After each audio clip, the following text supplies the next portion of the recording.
Hey guys, welcome back. It is Four Towers Films and another weekly recap for The Young and the Restless.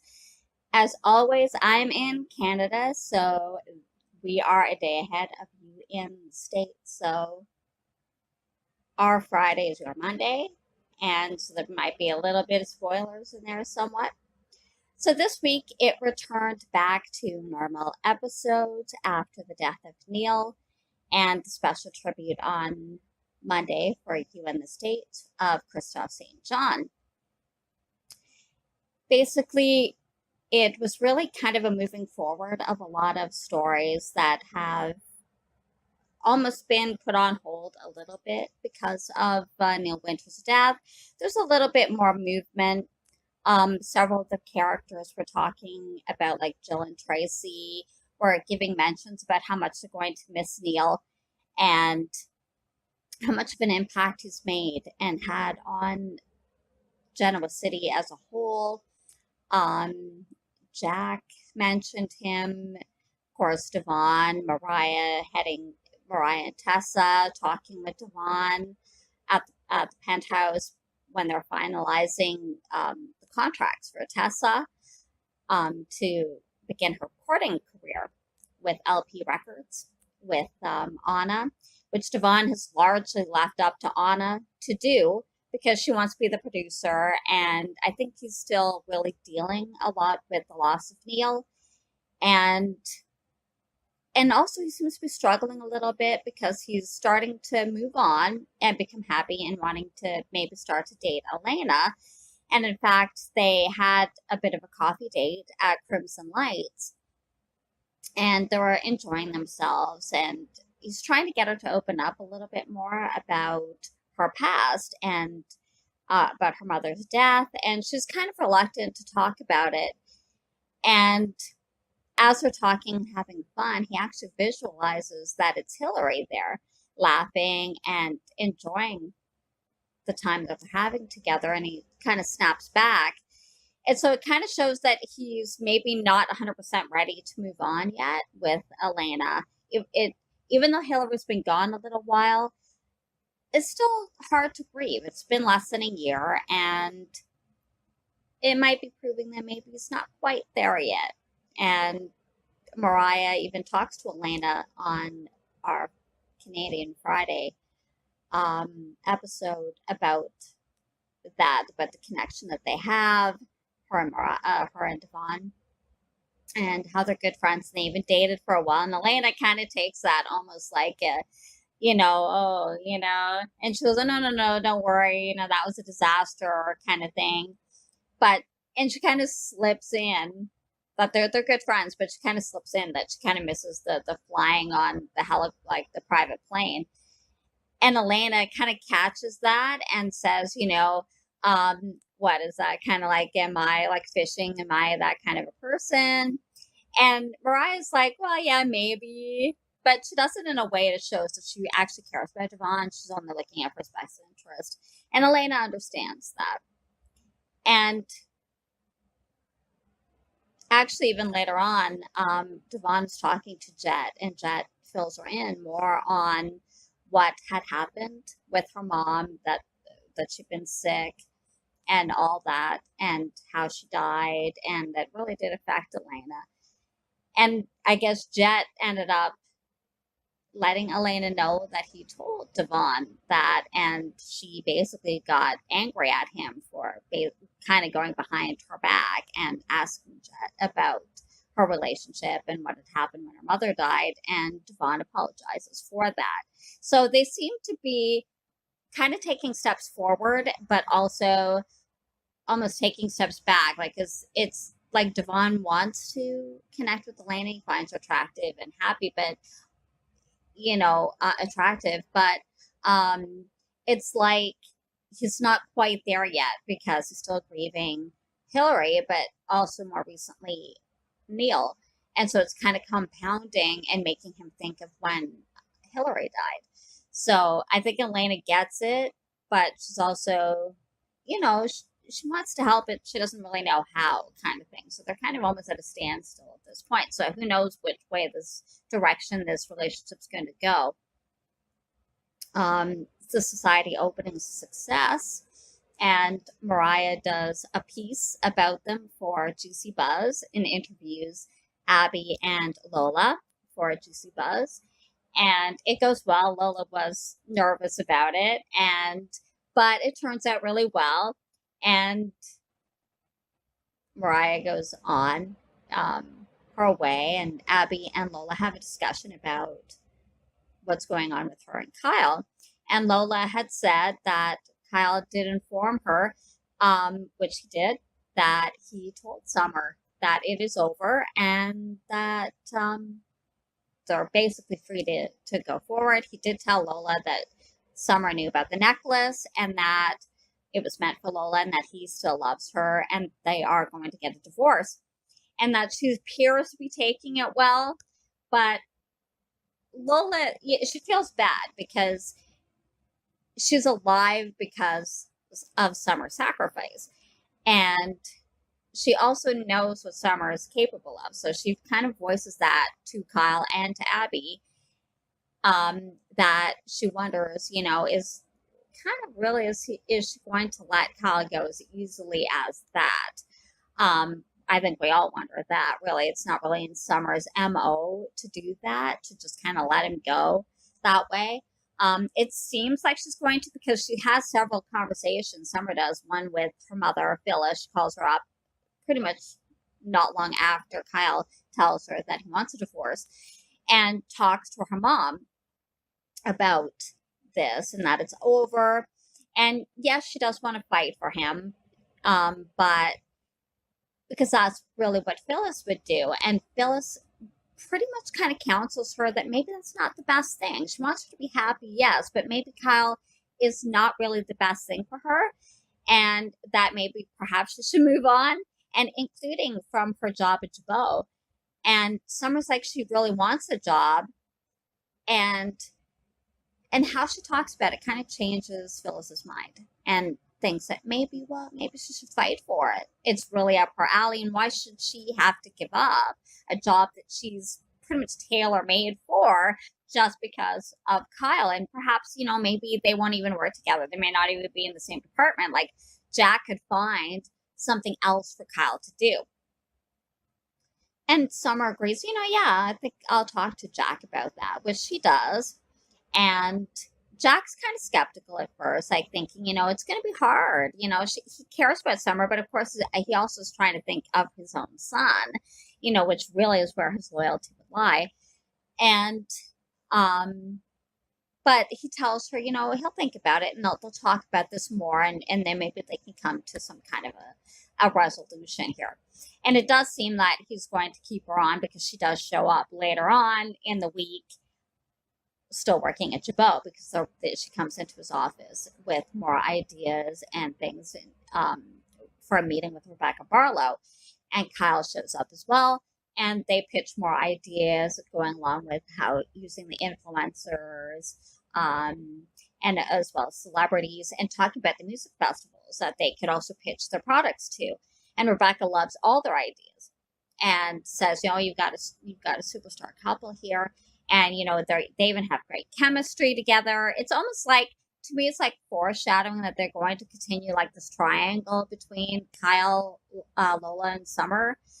And I don't know. I mean, it's okay, but I think maybe it's time to move on from that. Like, maybe find someone else for Summer, or like just change the kind of, I don't know, like direction maybe a little bit. Because I think this has been done already pretty much ever since Summer's been back and Kyle's gotten together with Lola. It's been this endless circle.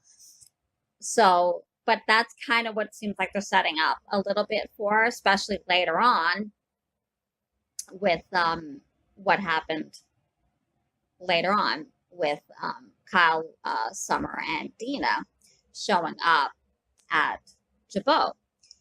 Dean is starting to have a few more episodes.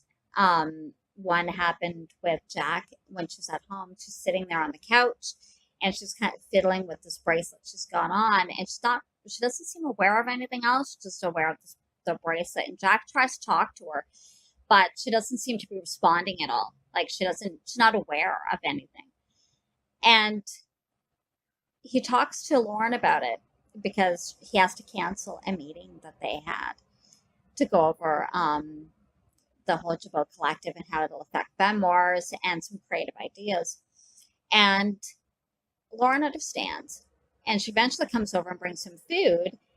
And they talk about it, that it's very difficult to start to lose your parent that way. Like, yes, she's physically there, but the doctor had come and talked to Jack about it and had said that there's going to be more and more of these episodes. So, in other words, like, there's going to be, yes, physically she's there for the time being, but there's going to be less and less of her really there presently and lucid moments.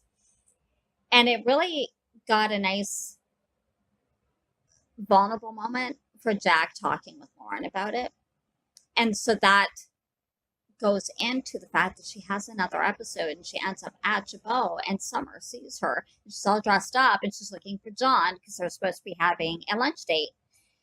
And Summer says, oh, well, maybe he's busy, at home.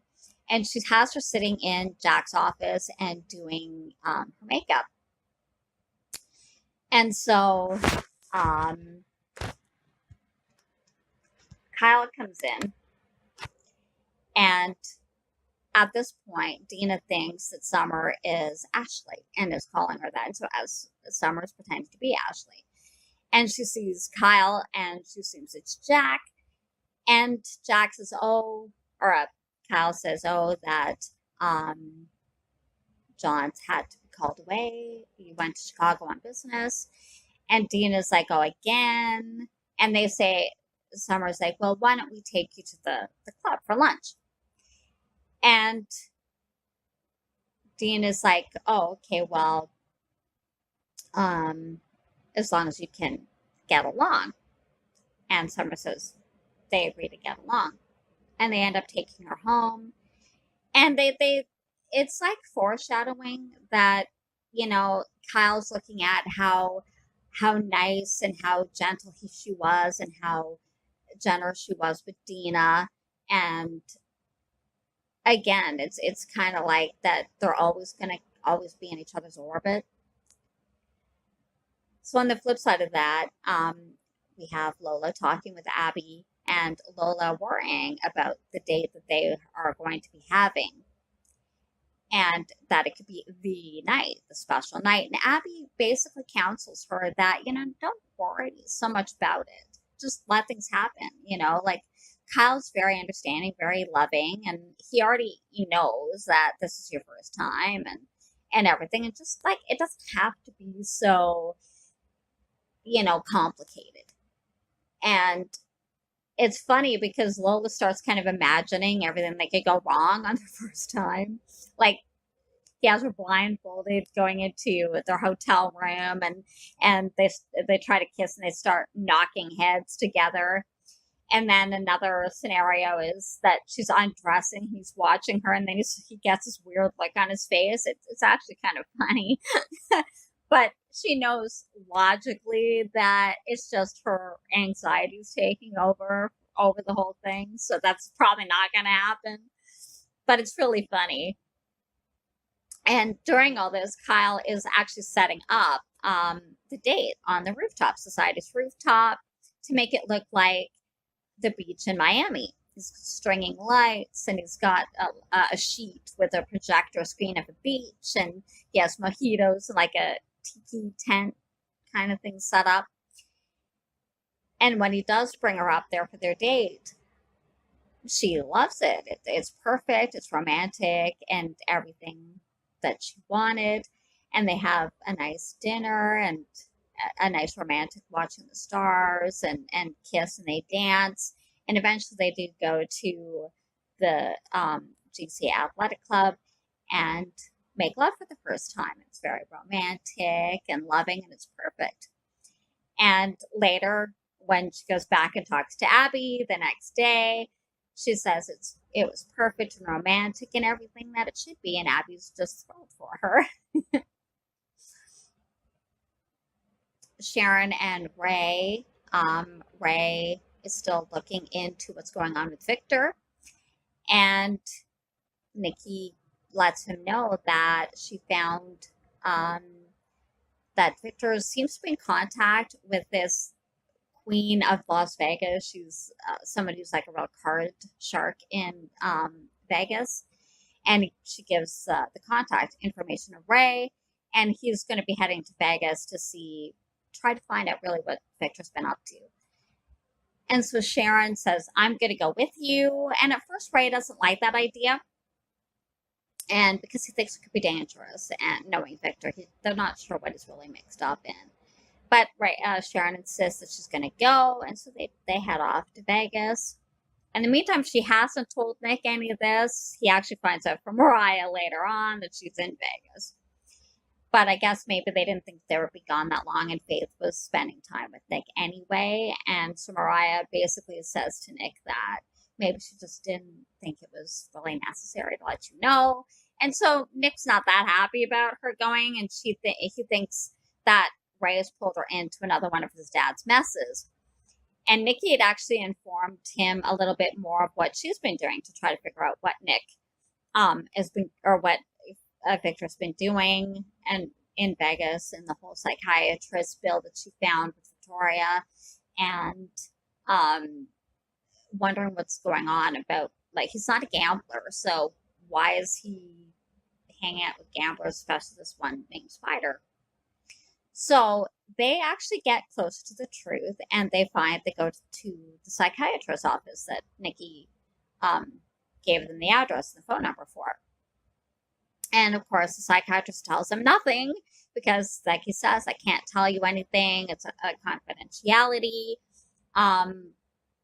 And Sharon tries to use that she's Victor's former daughter-in-law, and that, they're worried about him, and he's being very secretive. He's not telling his family anything.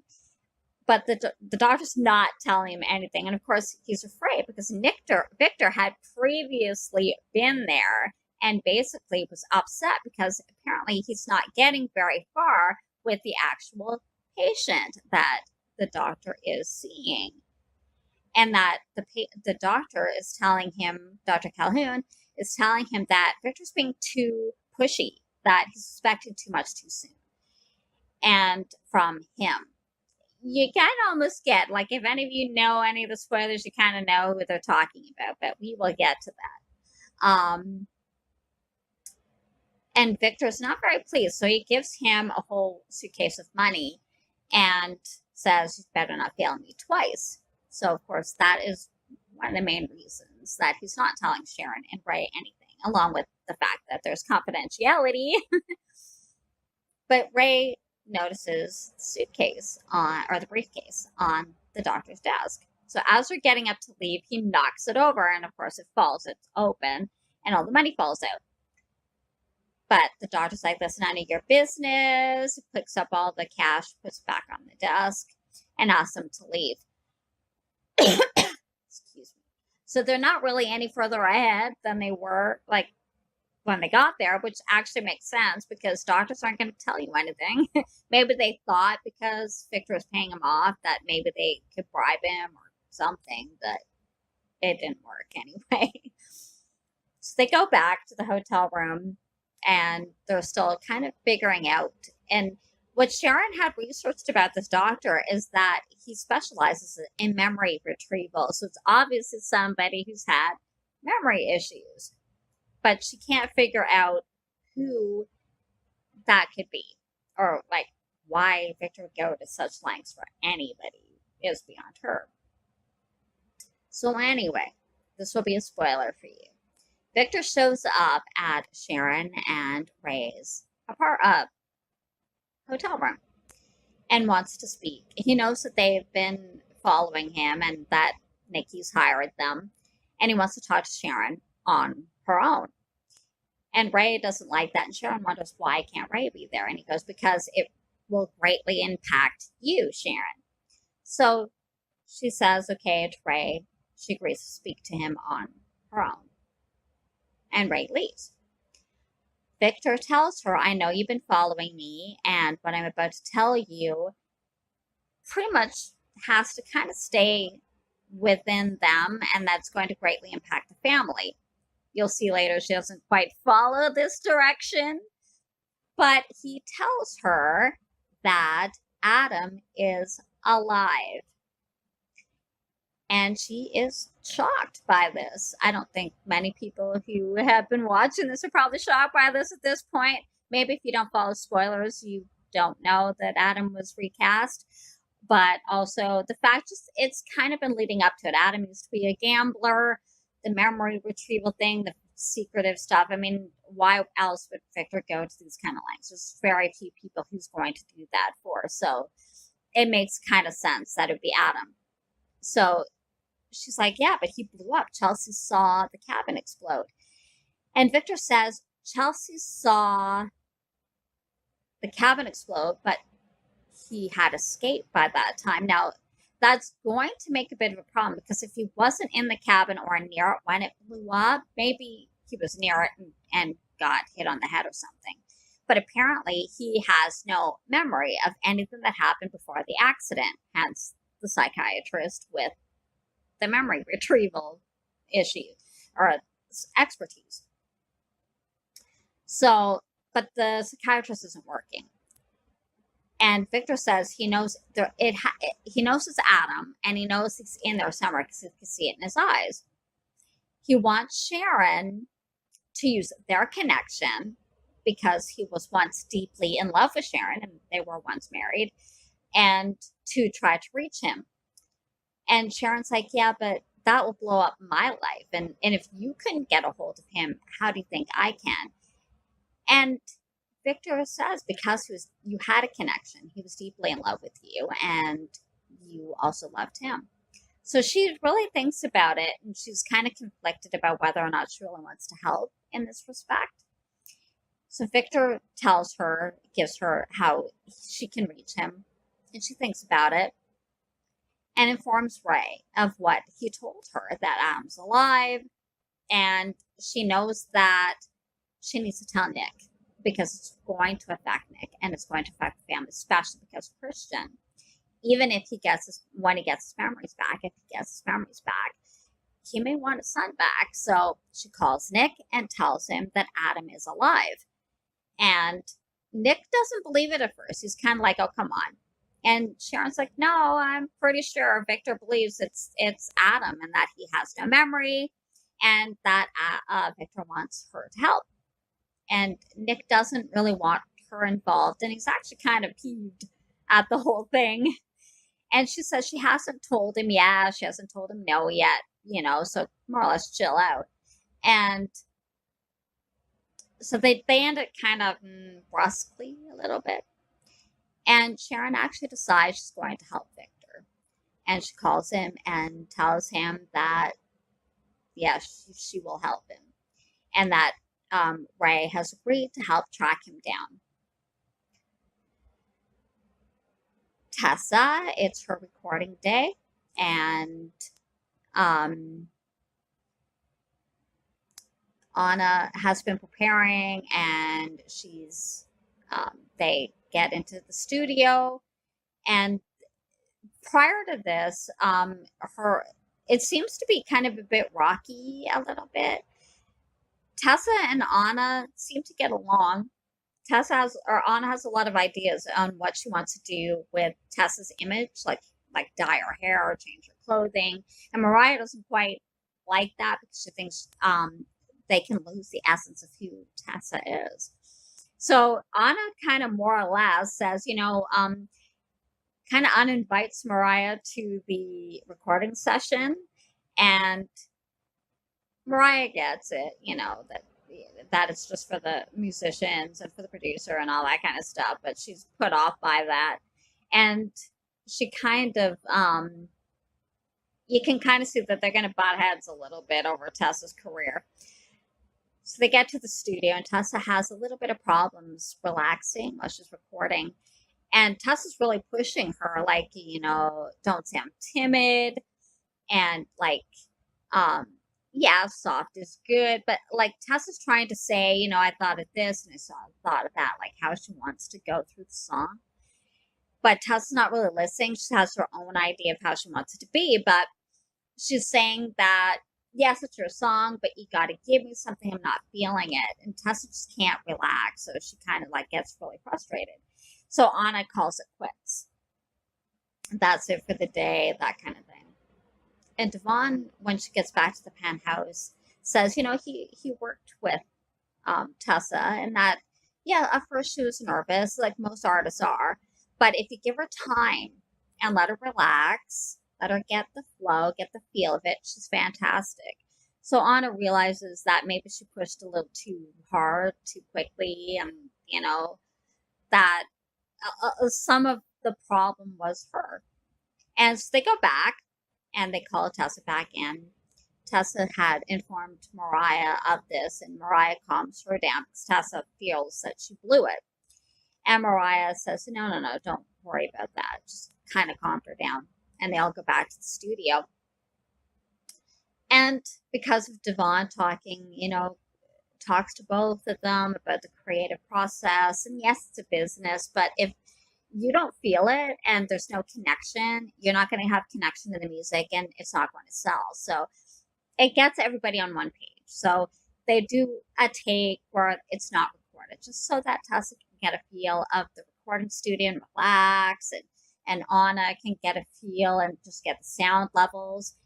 And then they go into recording, and Tessa is fine, and it sounds really good. And Tessa and Anna are in a much better place, and they're really happy with the results that they produced. At the same time, if you all remember that about a week or so before, 2 weeks ago, that a rock was thrown through Crimson Lights aimed at Mariah with the note on it. Well, Mariah got a text message basically saying that soon you will know the pain that I've suffered. More or less is what it said. Unknown number. And so this guy has been following her around. He's in a jean jacket and he's got a ponytail. And he shows up a couple times. One, he brushes past her at Crimson Lights. And then at one point, she's at Crimson Lights doing paperwork. And he comes in, he just sits in one of the booths and staring at her. And she walks up to him and is like, is there a problem? And he just kind of looks at her like that. And he leaves. So I'm wondering if that's a stalker or is that a red herring?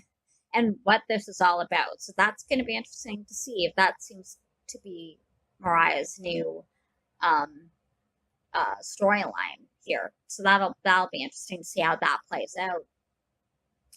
Other little tidbits during the week were a good conversation between Tracy and Jill talking about Neil and how much he has meant to Geneva City and how much he was there for Tracy when Colleen died.